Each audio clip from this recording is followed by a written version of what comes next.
Hi all, മുഖ്യാബ് ഡോക്ടറിൻ്റെ post market pre മാർക്കറ്റിലേക്ക് എല്ലാവർക്കും സ്വാഗതം. അപ്പോൾ ഇന്ന് ഡയലോഗ് പറയേണ്ടത് ഞാനല്ല, നിങ്ങളാണ് അല്ലേ. നിങ്ങളാണെന്ന് കമൻറ്റ് ചെയ്യേണ്ടത് ഇന്നത്തെ പെർഫോമൻസ് എങ്ങനെയായിരുന്നു എന്നുള്ളതാണ്. കാരണം ഞാൻ പലപ്പോഴും പറഞ്ഞിട്ടുണ്ട്, നമുക്ക് ഒരു ദിവസം കിട്ടും അല്ലേ. ഒരു ദിവസം നമുക്ക് ഒത്തിണങ്ങിയ ഒരു ദിവസം വരും. അന്ന് നമ്മൾ ചാമ്പിക്കുമെന്ന് മറ്റേ നമ്മുടെ മമ്മൂട്ടി പറയുന്ന പോലെ. അപ്പോൾ ആ അവസരം അങ്ങനെ നമുക്ക് എപ്പോഴും അവസരം കിട്ടത്തില്ല. പക്ഷേ ആ കിട്ടുന്ന അവസരം നമ്മൾ എന്ത് ചെയ്യണം? നന്നായിട്ട് വിനിയോഗിക്കണം. അങ്ങനെ വിനിയോഗിക്കാൻ വേണ്ടി ഞാൻ നിങ്ങൾക്ക് ഉപദേശവും തന്നായിരുന്നു ഇല്ലേ. അപ്പം നമുക്ക് ജസ്റ്റ് ഞാൻ ഈ കൂടുതൽ ഡയലോഗ് പറയുന്നതിനേക്കാൾ നല്ലതേ, നമ്മൾ രാവിലെ ഇപ്പോൾ ഗ്രൂപ്പിലില്ലാത്ത ആൾക്കാർ ധാരാളം പേരുണ്ടല്ലോ. അപ്പോൾ നമുക്ക് രാവിലെ ഞാൻ എന്ത് വോയിസ് ആണ് ഇട്ടതെന്ന് ജസ്റ്റ് നമുക്കൊന്ന് നോക്കാം ഇല്ലേ. ഇത് നമ്മുടെ ഗ്രൂപ്പാണ്. നമ്മുടെ ക്ലാസ് 24-ാം തീയതി ട്രിവാൻഡ്രത്തും 26-ാം തീയതി കൊച്ചിയിലും കേട്ടോ. താല്പര്യമുള്ളവർക്ക് ജസ്റ്റ് നിങ്ങൾ എനിക്കൊന്ന് മെസ്സേജ് അയച്ചാൽ മതി. ഇന്നലത്തെ വീഡിയോയ്ക്കകത്തിൽ നമ്മൾ നമ്പർ മെൻഷൻ ചെയ്തിട്ട് വേണമെങ്കിൽ ഇന്നത്തെ കമൻറ്റിൻ്റെ കമൻറ്റിൽ ഞാൻ പിൻ ചെയ്തേക്കാം നമ്പറ്. ആർക്കെങ്കിലും താല്പര്യം, ആർക്കും നിർബന്ധമൊന്നുമില്ല, ആർക്കെങ്കിലും താല്പര്യം ഉണ്ടെന്നുണ്ടെങ്കിൽ ഓക്കെ. ധാരാളം പേര് ഓൾറെഡി ബുക്ക് ചെയ്ത് കഴിഞ്ഞു, ഇനി കുറച്ചുകൂടെ ഉള്ളൂ. അപ്പോൾ നമുക്ക് നോക്കാം ഇന്ന് രാവിലെ എന്താണ് സംഭവിച്ചതെന്ന് നമുക്ക് നോക്കാം. ഇതൊക്കെ നമ്മുടെ ഗ്രൂപ്പിൽ അപ്ഡേറ്റ് ചെയ്ത ലെവൽസുകളും കാര്യങ്ങളുമാണേ.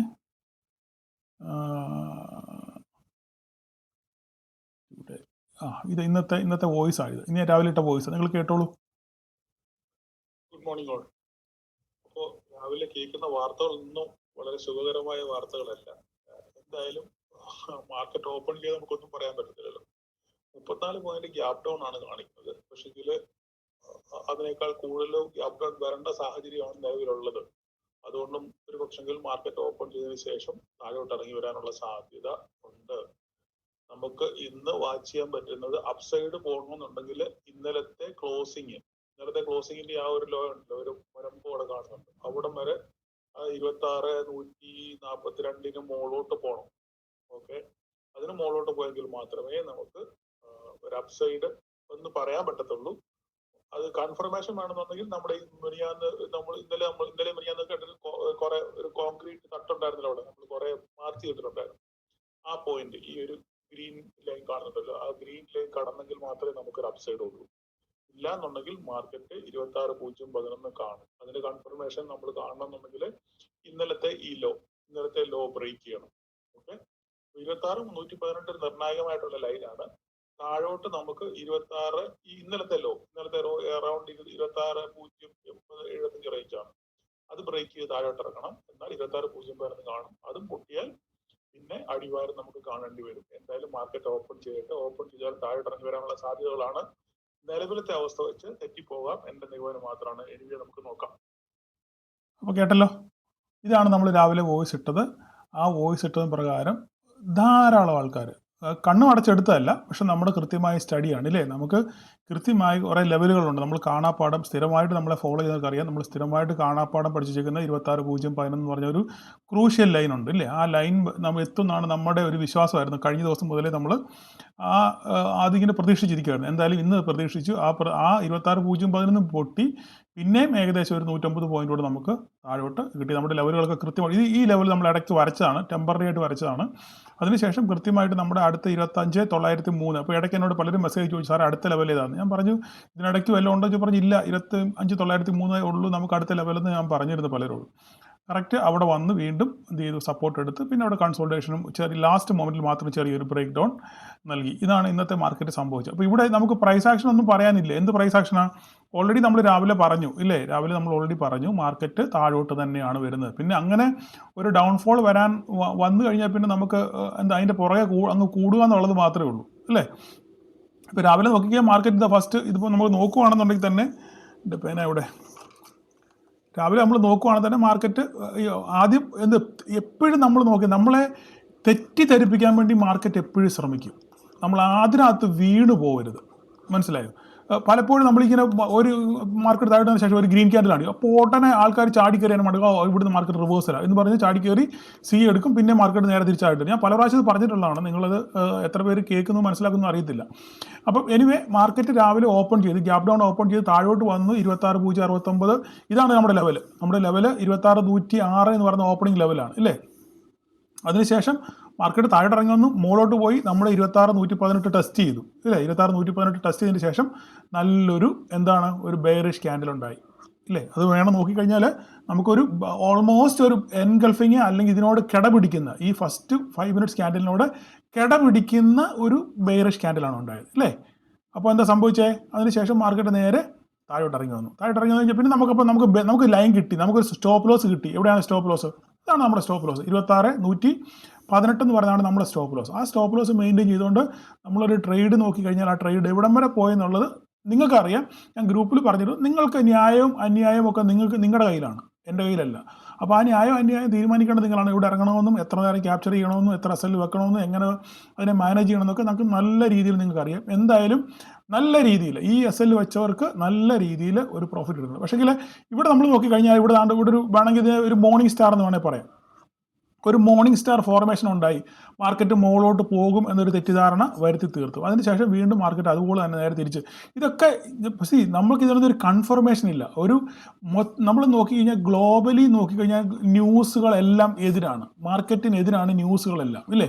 അപ്പോൾ പിന്നെ മാർക്കറ്റ് അതിനോട് പ്രതികരിക്കുകയാണെന്നുണ്ടെങ്കിൽ മാർക്കറ്റിന് നല്ലൊരു ഡൗൺഫോൾ കിട്ടും, നമ്മളത് പ്രതീക്ഷിക്കണം. അപ്പോൾ ഞാൻ എപ്പോഴും പറഞ്ഞു, നമുക്ക് അപ്സൈഡ് ഉണ്ടെന്നുണ്ടെങ്കിൽ 26,118 മുകളിൽ മാത്രമേ നമുക്ക് അപ്സൈഡ് ഉള്ളൂ. ഒരു സി നോക്കണമെന്നുണ്ടെങ്കിൽ 26,118 വന്നാലും നമുക്ക് സി ഇല്ല, അവിടെ നമുക്ക് സി ഇല്ല. സി നമുക്ക് എടുക്കണമെന്നുണ്ടെങ്കിൽ ഈ പോയിന്റ് കടക്കണം. ഈ ഞാൻ വരച്ചിട്ടിട്ട് അവിടെ 26,185 പോയിന്റ് കടന്നെങ്കിലേ നമുക്ക് സിയെ പറ്റി ചിന്തിക്കാൻ പോലും പറ്റത്തുള്ളൂ. കൺഫർമേഷൻ വേണമെങ്കിൽ 26,237 ക്രോസ് ചെയ്തെങ്കിൽ നമുക്കൊരു സി കൺഫർമേഷൻ പറയാൻ പറ്റത്തുള്ളൂ. അപ്പോൾ അത്രയ്ക്കും മാർക്കറ്റ് നെഗറ്റീവ്സുമാണ് ഇല്ലേ? ഇതൊക്കെ ഞാൻ പല പ്രാവശ്യം പറഞ്ഞിട്ടുള്ളതാണ്. പക്ഷേങ്കിൽ എത്ര പേര് അനുസരിക്കുന്നുണ്ടെന്നുള്ളത് നമുക്കറിയത്തില്ല. അതിനുശേഷം പിന്നെ നോക്കാനൊന്നുമില്ല, മാർക്കറ്റ് നല്ലൊരു ഡൗൺഫോൾ കിട്ടി. രാവിലെ തന്നെ പ്രോഫിറ്റ് ബുക്ക് ചെയ്ത് ധാരാളം ആൾക്കാരുണ്ട്. ഈ 26,015 എത്തിയപ്പോൾ ട്രേഡ് നിർത്തി ധാരാളം ആൾക്കാരുണ്ട്, നല്ലപോലെ പ്രോഫിറ്റ് എടുത്തവരുണ്ട്. എനിവേ എല്ലാവരെയും ഞാൻ അപ്രീഷിയേറ്റ് ചെയ്യുന്നു. എന്തായാലും എനിക്ക് ലോസ് ഉണ്ടായവരെ എനിക്കറിയത്തില്ല എത്ര പേർക്ക് ലോസ് ഉണ്ടായെന്നുള്ള കാര്യം. എന്തായാലും നിങ്ങൾ കമൻറ്റ് ചെയ്യുക, ഓക്കെ? കാരണം പറഞ്ഞ അനുസരിച്ചവർക്കൊക്കെ എന്താണ് ഇന്ന് നല്ല രീതിയിൽ പ്രോഫിറ്റ് ഉണ്ടാക്കാൻ പറ്റി. എന്തായാലും നിങ്ങളാണ് കമൻറ്റ് ചെയ്യേണ്ടത്. അപ്പം വേറെ കൂടുതലൊന്നും പറയാനില്ല. അപ്പോൾ മാർക്കറ്റിൽ നിന്ന് എന്താ സംഭവിച്ചത്? ഒരു മിനിറ്റ്. മാർക്കറ്റിൽ ഇന്ന് എന്താ സംഭവിച്ചത്? മാർക്കറ്റ് ന്യൂസിനോട് പ്രതികരിക്കുമായിരുന്നു. അപ്പോൾ ഇന്ന് എന്താണ് ന്യൂസുകൾ? നമുക്ക് ആദ്യം അതാണ് നോക്കേണ്ടത്. ന്യൂസുകളാണ് നമുക്ക് ഇന്നത്തെ ദിവസം നമുക്ക് നോക്കാനുള്ളത്. അപ്പോൾ നമുക്ക് നോക്കാം എന്താണ് ന്യൂസുകൾ. ഫസ്റ്റ് ന്യൂസ് എന്ന് പറഞ്ഞു കഴിഞ്ഞാൽ, ഒന്നാമത്തെ ന്യൂസ്, റഷ്യക്കെതിരെ പുതിയ സാങ്ഷൻ. ഇതാണ് ഏറ്റവും വലിയ പ്രശ്നം. ഓക്കെ, ഇതാണ് മാർക്കറ്റിൽ ഏറ്റവും വലിയ ഒരു നെഗറ്റീവായിട്ട് മാർക്കറ്റിനെ ബാധിച്ച ഒരു സംഭവം എന്ന് പറഞ്ഞു കഴിഞ്ഞാൽ, റഷ്യക്കെതിരെ പുതിയ സാങ്ഷൻ ഏർപ്പെടുത്താനുള്ള ഒരു ബില്ല് റെഡി ആയിട്ടുണ്ട്. ഓക്കെ, അത് ഓൾറെഡി ട്രംപ് അഡ്മിനിസ്ട്രേഷൻ എന്ത് ചെയ്തു? അത് കൺഫേം ചെയ്തിട്ടുണ്ട്, അങ്ങനെ ഒരു ബില്ല് റെഡി ആയിട്ടുണ്ടെന്നുള്ളത്.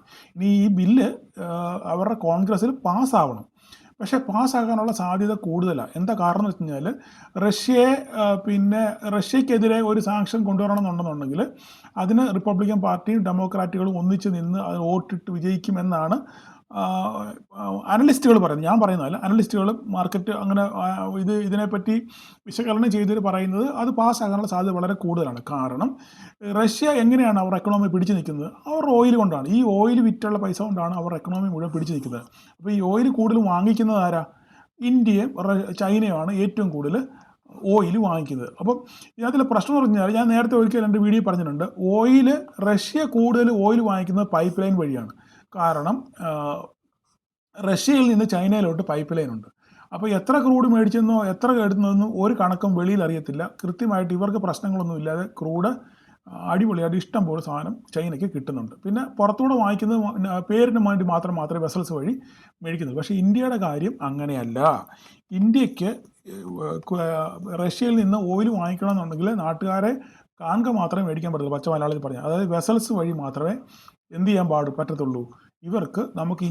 ഇന്ത്യക്ക് ഓയിൽ മേടിക്കാൻ പാടില്ല. അപ്പം നാട്ടുകാർ മുഴുവൻ കാണും, എല്ലാവരും നോട്ടീസ് ചെയ്യും.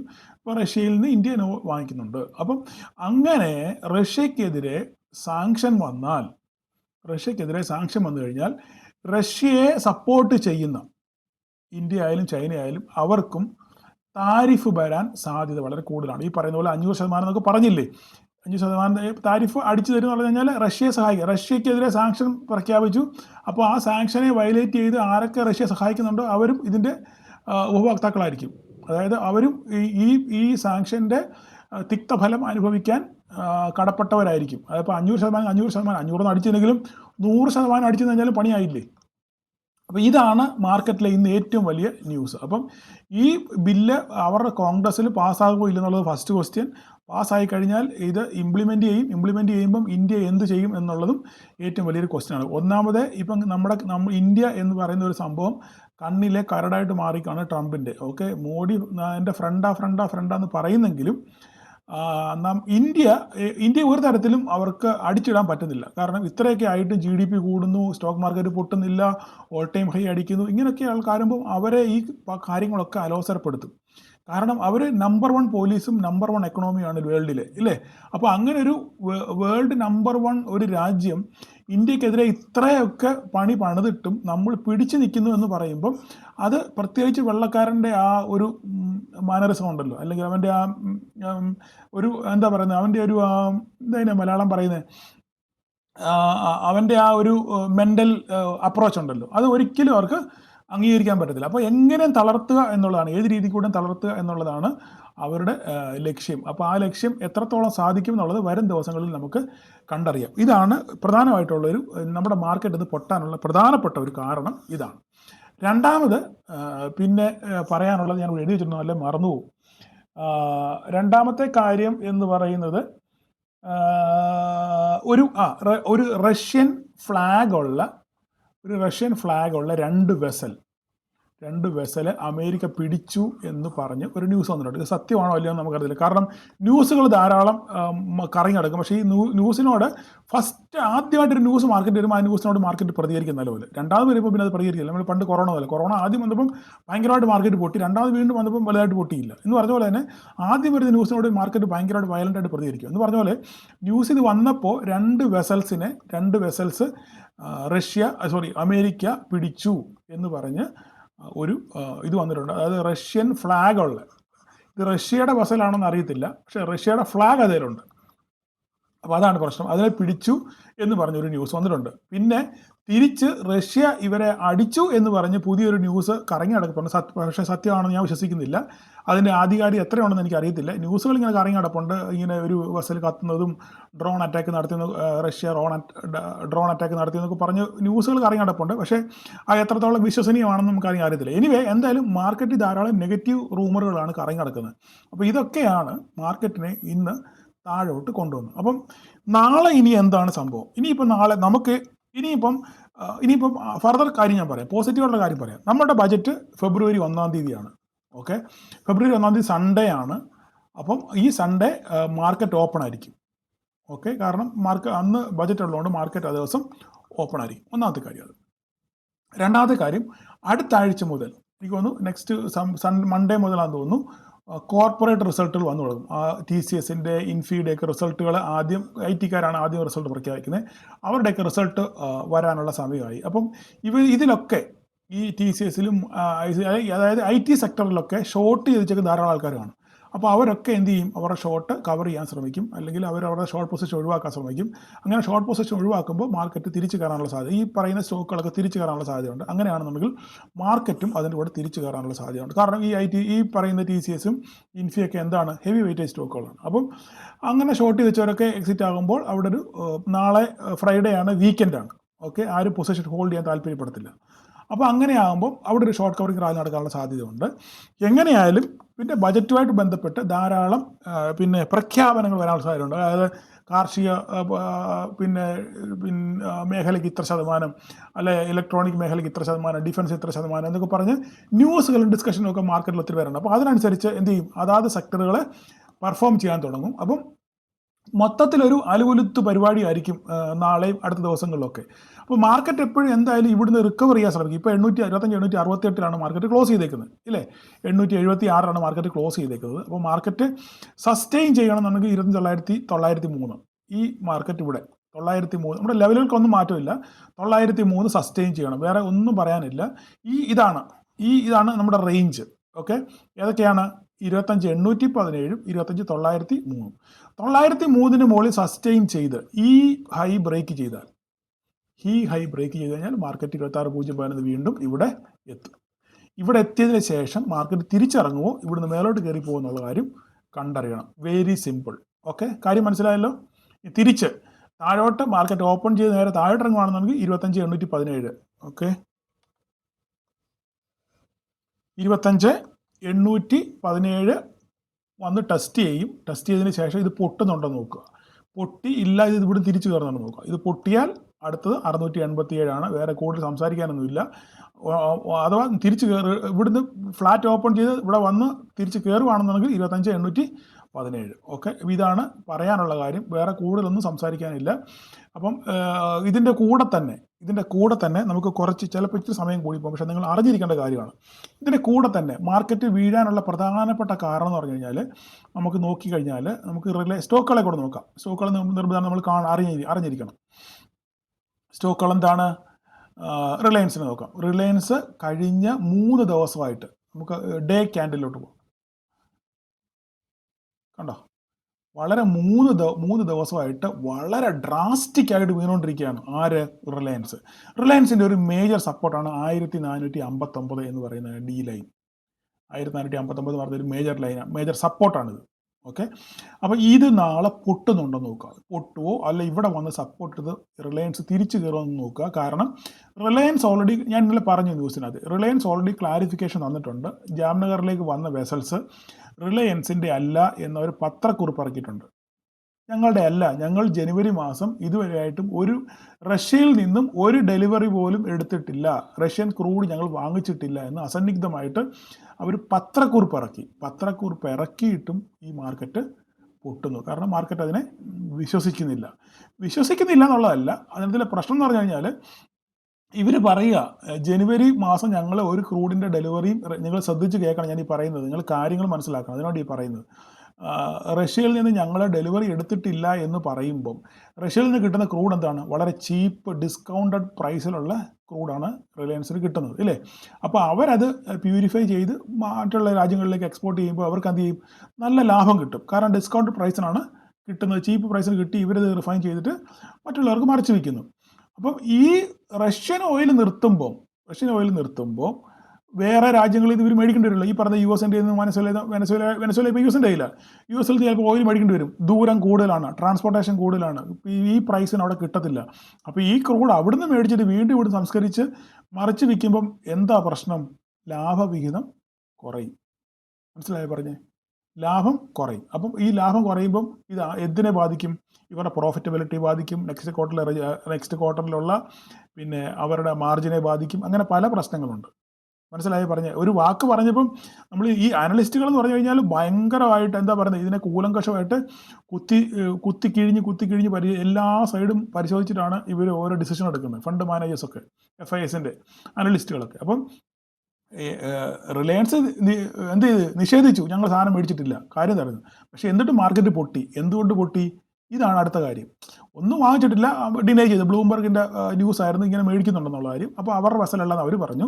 അപ്പം എന്നിട്ട് മാർക്കറ്റ് പൊട്ടി. അതിൻ്റെ കാര്യം എന്താണ്? മാർക്കറ്റ് വീണ്ടും ഇതിനെ അനലൈസ് ചെയ്തപ്പോൾ എന്താ സംഭവിച്ചത്? അങ്ങനെ ആകുമ്പം റിലയൻസിന് അങ്ങനെ ക്രൂഡ് അവിടെ നിന്ന് മേടിക്കുന്നില്ല എന്നുണ്ടെങ്കിൽ റിലയൻസിൻ്റെ പ്രോഫിറ്റബിലിറ്റി കുറയും. അപ്പോൾ അത് അടുത്ത ക്വാർട്ടറിനെ ബാധിക്കും, അപ്പോൾ കമ്പനിയുടെ വളർച്ചയെ ബാധിക്കും.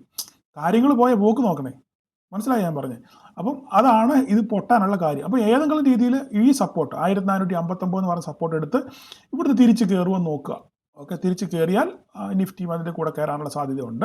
പിന്നെ HDFC ബാങ്കിൽ നോക്കിക്കേ. HDFC ബാങ്കിൽ ഇന്ന് കഴിഞ്ഞ ദിവസം ഗ്യാപ് ഡൗൺ ആയിരുന്നു, പിന്നെ ഡോജിയായി.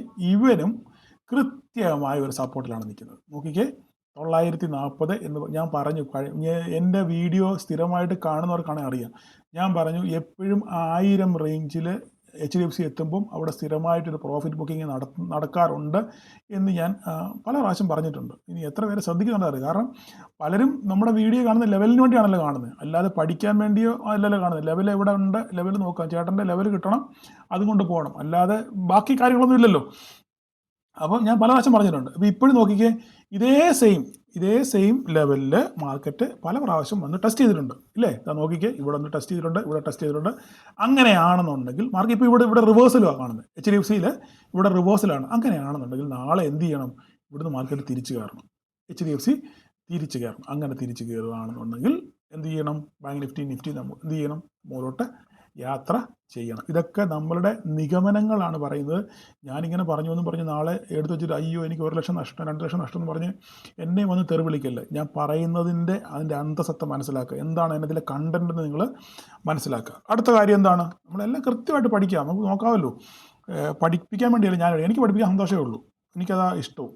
അടുത്ത നമുക്ക് ICICI ആണ്. ICICI നോക്കിക്കേ, ഈ HDFCയുടെ വീഴ്ചയെ കോമ്പൻസേറ്റ് ചെയ്ത് ഉള്ള രീതിയിലാണ് ആര് പോകുന്നത്, ICICI പോകുന്നത്. പക്ഷേ ICICI ഇപ്പം വന്ന് നിൽക്കുന്നത് എവിടെയാണ്, കറക്റ്റ് ഒരു റെസിസ്റ്റൻസ് ഏരിയയിലാണ്. കണ്ടോ, ഈ ഏരിയയിലൊക്കെ റെസിസ്റ്റൻസ് ഉള്ള ഏരിയയാണ് ICICI നിൽക്കുന്നത്. അപ്പോൾ ICICI നാളെ എന്ത് ചെയ്യണം, ICICI നാളെ ന്യൂട്രൽ ആവണം, താഴെ വീഴല്ല. ICICI നാളെ ന്യൂട്രൽ ആവുകയും HDFC തിരിച്ച് കയറുകയും ചെയ്യുകയാണെന്നുണ്ടെങ്കിൽ നമുക്ക് എന്ത് കിട്ടും, ഒരു ബാങ്ക് നിഫ്റ്റിയിലും ഒരു അപ്സൈഡ് റാലി കിട്ടാനുള്ള സാധ്യതയുണ്ട്. ഞാൻ ഇതെല്ലാം സാധ്യതകൾ. അപ്പോൾ ഇവിടെ നോക്കിക്കേ, നമ്മൾ റിലയൻസിനെ പറ്റി സംസാരിച്ചു, HDFCയെ പറ്റി സംസാരിച്ചു, ICICIയെ പറ്റി സംസാരിച്ചു. 3 കാര്യങ്ങൾ നിങ്ങൾക്ക് ക്ലിയർ ആയല്ലോ.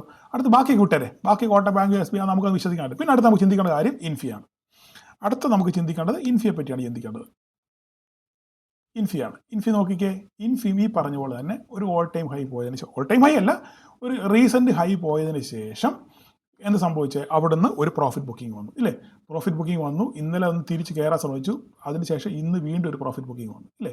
ഇതൊരു റീട്രേസ്മെൻറ്റോട് വേണം നമുക്ക് കരുതാം. അതിനുശേഷം മാർക്കറ്റ് ഇവിടുന്ന് നാളെ വെള്ളിയാഴ്ചയാണ്. അപ്പോൾ അടുത്ത ആഴ്ച പിന്നെ IT റിസൾട്ടുകളൊക്കെ വരാനുള്ള ദിവസങ്ങൾ അടുത്ത് വരുന്നു.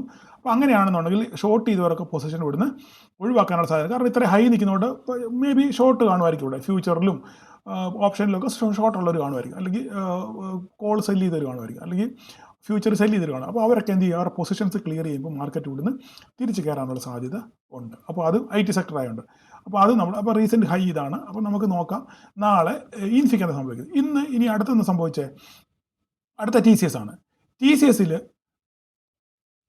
TCSലും ഈ പറഞ്ഞ പോലെ തന്നെ ഇന്നൊരു പ്രോഫിറ്റ് ബുക്കിംഗ് നടന്നു. ഈ പറഞ്ഞ പോലെ തന്നെ ഒരു ഹൈ ക്രിയേറ്റ് ചെയ്തതിന് ശേഷം ഒരു ഫോള് കിട്ടി, വീണ്ടും ഇന്നലെ കയറി, ആ 2 ദിവസം കയറി ഒറ്റ ദിവസം കൊണ്ട് തന്നെ അടിച്ച് താഴെ ഇട്ടു. അപ്പം ഇവിടെ നോക്കിക്കഴിഞ്ഞാൽ നിങ്ങൾക്ക് മനസ്സിലാകും, ഒരു ബോട്ടം ഏരിയയാണ് ഇവിടെ, അല്ലേ? ഒരു ബോട്ടം ഏരിയയാണ് ഇവിടെ. ഈ ബോട്ടം ഏരിയ നാളെ TCS നിലനിർത്തുന്നുണ്ട് നോക്കുക. മനസ്സിലായാലോ പറഞ്ഞേ? ഈ ബോട്ടം ഏരിയ TCS കണ്ടോ, ഇവിടെ ഒക്കെ നോക്കിക്കേ, കണ്ടോ? ഇതൊക്കെ നിങ്ങൾ ചാർട്ട് പഠിക്കുമ്പോൾ കറക്റ്റ് മനസ്സിലാവും. ഈ ഏരിയയൊക്കെ റെസിസ്റ്റൻസ് അല്ല സപ്പോർട്ടായിട്ട് ആക്ട് ചെയ്ത ഏരിയയാണ്. ഓക്കെ, അങ്ങനെയാണെന്നുണ്ടെങ്കിൽ നാളെ ഈ ഏരിയ എന്താണ്, ഇവിടെ ഒരു സപ്പോർട്ടായിട്ട് ആക്ട് ചെയ്ത് മാർക്കറ്റ് ഇവിടെ തിരിച്ച് TCS ഇവിടെ തിരിച്ച് കയറിപ്പോൾ നോക്കുക. അങ്ങനെ തിരിച്ച് കയറുവാണ്, ഇൻഫിയും TCS ഒക്കെ നാളെ തിരിച്ച് കയറുവാണെന്നുണ്ടെങ്കിൽ നമ്മളുടെ നിഫ്റ്റി നാളെ പറക്കും, തിരിച്ച് 26,015 തന്നെ എത്താനുള്ള സാധ്യത വളരെ കൂടുതലാണ്. ഇതൊക്കെ സംഭവിച്ചാൽ, സാധ്യതകളെ പറ്റിയാണ് നാം സംസാരിക്കുന്നത്. ഓക്കെ, അപ്പം ഇതൊക്കെ സംഭവിച്ചാൽ ഇങ്ങനെ എന്താ സംഭവിക്കുന്നത്, നാളെ നിഫ്റ്റി തിരിച്ച് കയറാനുള്ള സാധ്യത ഉണ്ട്. കാര്യം ക്ലിയർ ആയല്ലോ. അപ്പോൾ ഞാനിപ്പോൾ HDFCയുടെ കാര്യം ഇനിയിപ്പം നമുക്ക് ഇതിൻ്റെ കാര്യം പറയേണ്ട കാര്യമില്ല. ബാങ്ക് നിഫ്റ്റിയുടെ കാര്യം ഞാൻ ഓൾറെഡി പറഞ്ഞു, വിശദീകരിച്ചു, ഇല്ലേ?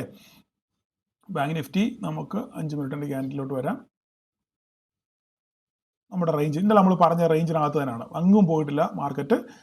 ഇത് 59,985, 59,620 ഇതിനകത്ത് തന്നെ മാർക്കറ്റ്, ഒന്നും പറയേണ്ട കാര്യമില്ല. അപ്പോൾ നാളെ HDFC പെർഫോം ചെയ്യുവാണെന്നുണ്ടെങ്കിൽ ഇവൻ എന്ത് ചെയ്യും, നാളെ മുകളിലോട്ട് തന്നെ ICICI ന്യൂട്രലായിട്ട് നിൽക്കണം. വേറെ ഒന്നും ഇതിനെപ്പറ്റി പറയാനില്ല. ഓക്കെ, അടുത്ത് നമുക്ക് സംസാരിക്കാനുള്ളത് നമ്മളുടെ മിഡ് ക്യാപ്പിനെ പറ്റിയാണ്. മിഡ് ക്യാപ്പ് വിശദമായിട്ട് സംസാരിക്കണം പറഞ്ഞാൽ കറക്റ്റ് വന്ന് 13,771 നമ്മുടെ സപ്പോർട്ട് ലൈനിൽ വന്ന് നിൽക്കുകയാണ്. ഇന്ന് എന്തുകൊണ്ടാണ് നിഫ്റ്റി ഇന്ന് 300 പോയിൻ്റാണ് വീണത്, 293 പോയിന്റ്, 300 പോയിൻ്റാണ് വീണത്. നമുക്ക് നോക്കാം, ഡേ ക്യാൻഡിലോട്ട് പോയാൽ കുറേ കാര്യം സംസാരിക്കാനുണ്ട്.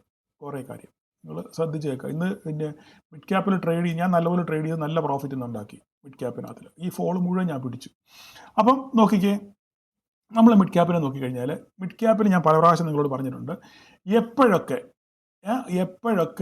മിഡ് ക്യാപ്പിൽ നല്ല ഫോൾ വന്നിട്ടുണ്ടോ, അപ്പോഴൊക്കെ അവിടെ ഒരു റിക്കവറി നടക്കാനുള്ള സാധ്യത വളരെ കൂടുതലാണ്. ഇവിടെ ഇത് എന്തോ ഒരു പ്രത്യേക സാഹചര്യം, എനിക്കിത് ഓർമ്മയില്ല എന്താ സംഭവം. എനിവേ, എന്തായാലും ഒരു വലിയ ക്യാൻഡിൽ കഴിഞ്ഞ 5 ദിവസത്തെ 1, 2, 3, 4, 5 കഴിഞ്ഞ 5 ദിവസത്തെ കയറ്റത്തെ ഒറ്റ ഫോള് കൊണ്ട് ഇവൻ തീർത്ത് കൈ തന്നു. ഓക്കെ, അപ്പം ഇപ്പം നിൽക്കുന്നതും ഇതും നോക്കിക്കഴിഞ്ഞാൽ, ഇതാ നോക്കിക്കേ, ഇത് കണ്ടോ,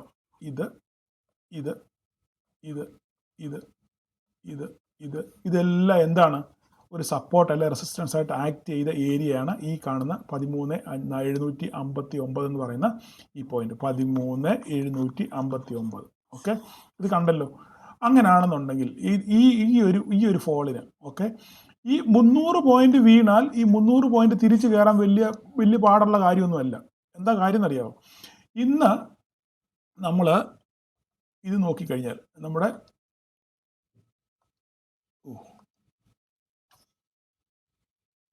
മിഡ് ക്യാപ്പ് നമ്മൾ നോക്കിക്കഴിഞ്ഞാൽ BSE കണ്ടോ 50 പോയിൻ്റാണ് BSE ഇന്ന് വീണത്. നമുക്ക് ചെറിയ 15 മിനിറ്റ് കഴിഞ്ഞിട്ടുള്ളൂ. അപ്പോൾ ഇത് പെട്ടെന്ന് നമ്മൾ നോക്കിക്കേ കണ്ടോ ഹൈ രാവിലെ 30 പോയിന്റ് ഹൈ പോയി BSE. അതിനുശേഷം അവിടുന്ന് 50 പോയിൻ്റാണ് BSE വീണത്. ഹീറോ മോട്ടോകോപ്പ് 131 പോയിന്റ് വീണു. ഡിക്സൺ മാത്രമാണ് ഇച്ചിരെങ്കിലും പിടിച്ചു നിന്നത്. അടുത്തത് HDFC AMC നല്ലപോലെ വീണു. പോളിസി ബസാർ നല്ലപോലെ വീണു. കോഫോർജ് നല്ലപോലെ വീണു. കൊമിൻസ് വീണു. പെർസിസ്റ്റന്റ് സിസ്റ്റം വീണു. എല്ലാവരും ഒരാൾ ഒഴിച്ച് ആരെ ഡിക്സൺ ഒഴിച്ച്. ഡിക്സൺ 200 പോയിന്റ് പറഞ്ഞാൽ വലിയ കേസുള്ള കാര്യമല്ല. ഡിക്സന്റെ സാധാരണ മൂവ് 500-1000 പോയിന്റ് ഒക്കെയാണ്. അപ്പോൾ അതിനകത്ത് 200 പോയിന്റ് എന്ന് പറഞ്ഞാൽ വലിയ മൂവല്ല. ബാക്കി എല്ലാവരും ഒരുപോലെ എന്താണ് നെഗറ്റീവ്സോ ആയിരുന്നു.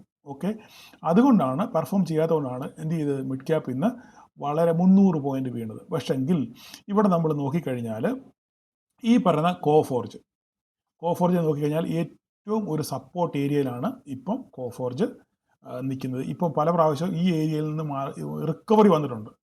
അപ്പോൾ അങ്ങനെയാണെന്നുണ്ടെങ്കിൽ ഇവിടുന്ന് തിരിച്ചൊരു റിക്കവറിക്കുള്ള സാധ്യത വളരെ കൂടുതലാണ്. അത് നോക്കിക്കണ്ടോ ഈ ഏരിയയാണ് ഇത്, ഈ ഏരിയ ഒരു റിക്കവറി നടക്കാനുള്ള സാധ്യത വളരെ കൂടുതലാണ്.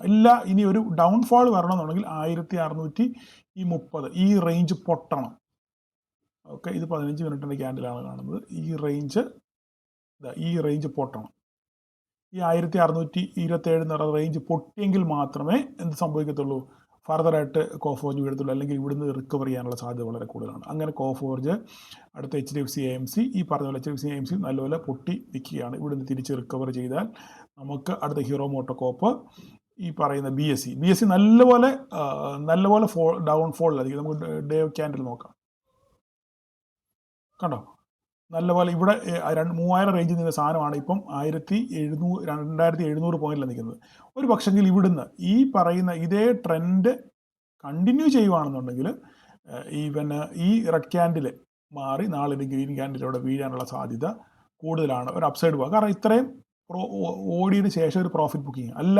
ഈ പ്രോഫിറ്റ് ബുക്കിംഗ് കണ്ടിന്യൂ ചെയ്യുവാണെന്നുണ്ടെങ്കിൽ വീണ്ടും തിരിച്ച് ഈ 2603 എന്ന് പറഞ്ഞ റേഞ്ചിലോട്ട് പിന്നെ നമ്മുടെ BSE വരാനുള്ള സാധ്യതയുണ്ട്. അപ്പോൾ നാളെ നമ്മൾ നോക്കേണ്ടത് ആരൊക്കെയാണ്? BSE, hero MotoCorp, Dixon, HDFC AMC, Coforge. ഇത്രയും കമ്പനികളെ നാളെ നോക്കുക. മിഡ് ക്യാപ്പ് ട്രേഡ് ചെയ്യുന്നവർ അവരുടെ പെർഫോമൻസ് എങ്ങനെയാണെന്ന് നോക്കുക. അവരുടെ ട്രെൻഡ് അനുസരിച്ചായിരിക്കും നാളെ മിഡ് ക്യാപ്പ് പെർഫോം ചെയ്യുന്നത്. ഇവർ പെർഫോം ചെയ്യുകയാണെങ്കിൽ ഈ 300 പോയിന്റ് തിരിച്ചു കയറാൻ വലിയ താമസമൊന്നും ഇല്ല. ഇത് ഈ ക്യാൻഡിലെ കണ്ടില്ലേ, അതായത് ഇതൊക്കെ 300 അല്ല 400 പോയിന്റിൻ്റെ ക്യാൻഡിലാണ് ഈ കാണുന്നത്. ഇത് അല്ല, സോറി, നമുക്ക് മിഡ് ക്യാപ്പ് അല്ലല്ലോ. അപ്പോൾ ഈ 300 പോയിന്റ് വീണെങ്കിൽ തിരിച്ച് അതുപോലെ തന്നെ കൂടെ കണ്ടോ, ഇവിടെ ഒരു ഫോൾ വന്നു, തിരിച്ച് അതുപോലെ തന്നെ റിക്കവർ ചെയ്തു. ഇവിടെ 2 ദിവസം കൊണ്ട് ഫോൾ വന്നു, തിരിച്ച് അവിടുന്ന് റിക്കവർ ചെയ്തു. അപ്പോൾ അങ്ങനെയാണെന്നുണ്ടെങ്കിൽ ഇവിടുന്ന് ഒരു റിക്കവറിക്കുള്ള സാധ്യത നമുക്ക് തള്ളിക്കളയാൻ പറ്റത്തില്ല. എങ്ങനെ? ഇവരൊക്കെ നല്ല രീതിയിൽ പെർഫോം ചെയ്താൽ. ഓക്കെ, അപ്പോൾ ലെവലുകൾ നമ്മൾ ഓൾറെഡി ഇവിടെ ചെയ്തു വെച്ചിട്ടുണ്ട്. ലെവലുകളൊന്നും മാറ്റമൊന്നുമില്ല, അതേ ലെവലുകൾ തന്നെയാണ്. അപ്പോൾ നാളെ മാർക്കറ്റ് ഈ 13,773 നിലനിർത്താൻ നോക്കുക. അങ്ങനെ ഈ 13,770 നിലനിർത്തി കഴിഞ്ഞാൽ എത്രയും പെട്ടെന്ന് തന്നെ 14,000 എത്തും. ഒരു സംശയമില്ല. 13,771 നിലനിർത്തി സപ്പോർട്ടായിട്ട് ഇത് ആക്ട് ചെയ്യുകയാണെന്നുണ്ടെങ്കിൽ 14,000 എത്താൻ വലിയ താമസമൊന്നുമില്ല. ഇവന്മാരെല്ലാം അവിടെ സഹകരിക്കുകയാണെന്നുണ്ടെങ്കിൽ. അങ്ങനെ എല്ലാവരോടും സഹകരിച്ച് മുന്നേറുകയാണെന്നുണ്ടെങ്കിൽ നാളെ നമുക്കൊരു പോസിറ്റീവ് റാലി കാണാം. എല്ലാവരും കൂടെ സഹകരിച്ചാൽ. ഇല്ല എന്നുണ്ടെങ്കിൽ അടിവാരം കാണേണ്ടി വരും. സമയം 30 മിനിറ്റ് കൂടുതലായി. പക്ഷേ ഈ പറയേണ്ട കാര്യം പറയാതിരിക്കാൻ പറ്റത്തില്ലല്ലോ. അപ്പോൾ അതുകൊണ്ടാണ്. അപ്പോൾ ഇന്ന് പ്രോഫിറ്റ് എടുത്തവരൊക്കെ നിങ്ങളുടെ മനോധർമ്മം അനുസരിച്ച് നിങ്ങൾ കമൻറ്റ് ചെയ്യുക. ഓക്കെ, നിങ്ങൾ കമൻറ്റ് ചെയ്യുകയാണെങ്കിൽ അത് നിങ്ങൾ കൂടുതൽ കമൻറ്റ് ചെയ്യുകയും ലൈക്ക് ചെയ്യുകയും ചെയ്യുമ്പോഴാണ് നമ്മുടെ ചാനൽ മറ്റുള്ളവരിൽ കൂടെ എത്തുന്നത്. അപ്പോൾ അതിന് നിങ്ങളുടെ സഹായ സഹകരണം കൂടിയേ തീരത്തുള്ളൂ. അപ്പം അങ്ങനെ ഒരു സഹായ സഹകരണം നിങ്ങളിന്ന് പ്രതീക്ഷിക്കുന്നു. അപ്പോൾ എല്ലാവർക്കും നാളെ വീണ്ടും ഒരു പ്രോഫിറ്റബിൾ ഡേ ആശംസിക്കുന്നു. Thank you.